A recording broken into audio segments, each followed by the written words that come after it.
A primeira coisa que devemos conhecer antes de discutirmos a intercessão dos venerados santos é os 3 graus existentes de culto: dulia, hiperdulia e latria. A dulia é a veneração propriamente dita.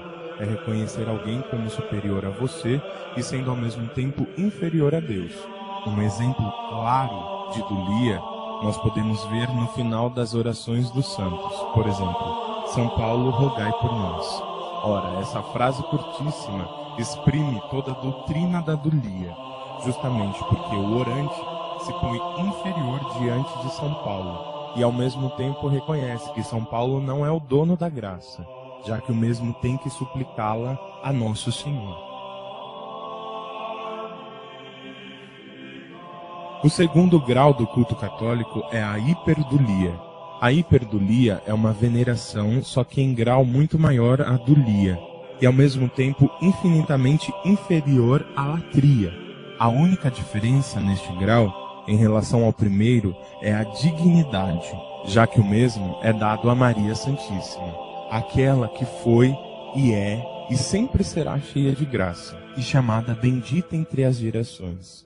Entre todos os santos, nenhum foi mais puro, benevolente, obediente do que a Santa Mãe de Deus e Nossa Mãe. O terceiro grau é a latria. Latria é a adoração, que só é devida a Nosso Senhor, nas 3 pessoas da Santíssima Trindade. Esta adoração é dada em espírito e em verdade, através do cumprimento do primeiro mandamento católico, que é amar a Deus sobre todas as coisas. Devemos tomar cuidado para não confundir essa adoração com simples gestos externos, como ajoelhar-se, pois Jacó ajoelhou-se diante de seu irmão 7 vezes e não estava adorando, mas apenas prestando honra. Não queremos dizer com isso que esse gesto não deve ser praticado, mas não pode ser confundido como selo da autenticidade do verdadeiro adorador ou de um idólatra. Nós iremos meditar a partir do olhar da Sagrada Escritura e dos primeiros cristãos a doutrina da intercessão do santo. São Tiago, ao transcrever sua carta, deixa-nos claro que devemos orar uns pelos outros. Orai uns pelos outros para serdes salvos, porque a oração dos justos, sendo fervorosa, pode muito. E Jesus nos manda: amai os vossos inimigos e orai por aqueles que vos perseguem. E São Paulo diz que orava pelos colossenses. Jesus quer que oremos pelos outros, e o que nos resta saber é se essa mesma intercessão dos justos continua a valer após a morte, porque estão vivos e acordados com Deus, ou estão dormindo, como afirmam as seitas. Na parábola que se encontra no Evangelho de São Lucas, do rico avarento, o rico pedia após sua morte para voltar à terra e avisar os seus amigos que se convertessem. No versículo 27 ele diz: Pai, eu te suplico, manda então asas à casa de meu pai. Os hereges dizem que é impossível interceder após a morte. Seria o Evangelho de São Lucas herege? É evidente que o rico intercedia após a morte, justamente porque ele é Deus, não de mortos, mas de vivos, pois todos vivem para ele. A suposta sonolência até o dia da ressurreição é uma heresia que Cristo desmente ao dizer ao ladrão: em verdade te digo, hoje entrarás comigo no paraíso. Será que Nosso Senhor estava enganado? Ou terá ele uma cama para o ladrão dormir no paraíso? No Antigo Testamento, a Bíblia já dava indício da intercessão dos venerados santos. O primeiro testemunho da Bíblia dessa doutrina encontra-se no livro do profeta Jeremias. E o Senhor disse-me: ainda que Moisés e Samuel se pusesse diante de mim, a minha alma não se inclinaria para este povo. Tirai-os da minha face e retirem-se. Samuel e Moisés estavam mortos no tempo de Jeremias. Como poderiam interceder?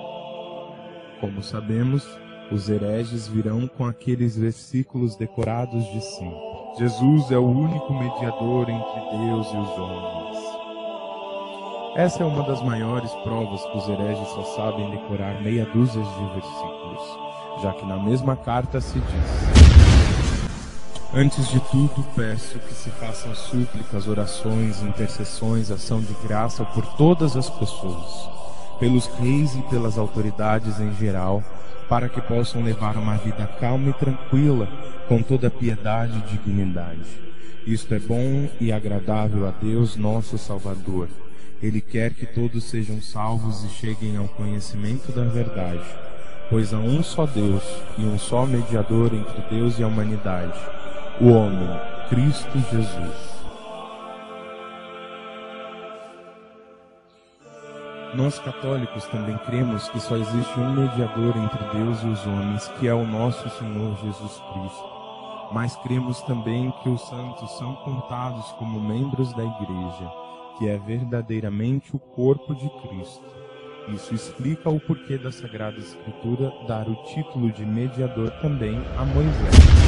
Eu fui naquele tempo intérprete e mediador entre o Senhor e vós. E de admitir que na carta de São Tiago, que acabamos de ouvir, que existem mediadores secundários. Os que assistem esse vídeo não se preocupam nem se surpreendam com os ataques que virão posteriormente dos protestantes. Logicamente, os mesmos tentarão provar, com chiliques e clichês, que os santos não são onipresentes, logo não pode atender tantos pedidos de intercessão ao mesmo tempo, e outros que seguem a mesma linha de raciocínio. Ora, o tempo após a morte é totalmente diferente do Cronos, do que conhecemos, pois o tempo cronológico é medido do deslocamento entre uma ação até seu término. Por exemplo, o dia tem 24 horas, porque a Terra, ao girar em torno de si mesma, está fazendo com que a posição da luz mude. Mas como podemos ver, esse deslocamento prevê um começo, meio e fim. Ora, a eternidade não possui nenhuma dessas características. Essa explicação da eternidade protestante é desonesta e, ironicamente, põe freios e limites na eternidade. Os protestantes têm muito a explicar sobre como chegar à brilhante conclusão de uma eternidade com começo, meio e fim. E os primeiros cristãos acreditavam no quê?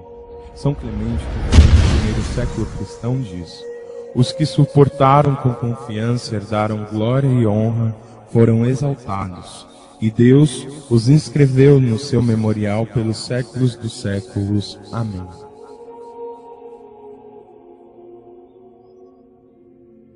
Orígenes, pelo ano 250 depois de Cristo, afirmava que virtudes nesta vida são definitivamente aperfeiçoadas no além. Ora, as mais valiosas de todas é a caridade. Esta, portanto, na outra vida, é ainda mais ardente do que na vida presente. Por consequente, os santos exercem seu amor sobre os irmãos na terra, mediante a intercessão dirigida a Deus em favor das necessidades destes peregrinos. Santo Inácio, já no ano 107 depois de Cristo, na iminência de seu martírio, escreveu: meu espírito se sacrifica por vós, não somente agora, mas também quando eu chegar a Deus. Essas citações já tiram outra mentira dos hereges, que a intercessão dos santos foi criada no século IV pela famosa paganização do cristianismo. As perguntas que nos ficam são: por que Lutero e Calvino são superiores aos primeiros cristãos?